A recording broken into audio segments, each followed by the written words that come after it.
রাধে রাধে। রাধে রাধে। ঠাকুমা, এই পৃথিবীতে পরিপূর্ণ কে? ঠিক বলেছ। এই পৃথিবীতে পরিপূর্ণ বলতে কেউ না। যেমন যেমন কোকিলকে কণ্ঠ দিয়েছেন, কিন্তু কোকিলের রূপ কেড়ে নিয়েছেন। রূপ পেল ময়ূর, কিন্তু ময়ূরের ইচ্ছা কেড়ে নিয়েছেন। ইচ্ছা দিল মানুষকে, কিন্তু মানুষের সন্তুষ্টি কেড়ে নিয়েছেন।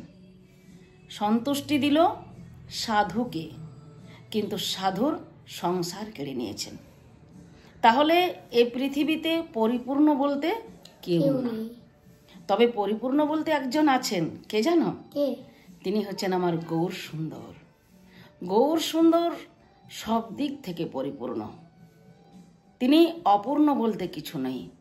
যেমন ঐশ্বর্যস্য, বীর্যস্য, যশস্য শ্রিয়, জ্ঞান বৈরাগ্যশ্চৈব সন্ন্যাং ইতি ভগজনা। তিনি সম্পূর্ণ পরিপূর্ণ। তাহলে পরিপূর্ণ বলতে এই পৃথিবীতে কে আছেন? গৌর সুন্দর। গৌর সুন্দর। তাহলে গৌর সুন্দর আমাদের পরিপূর্ণ। বুঝেছ? বলো রাধে রাধে। রাধে রাধে।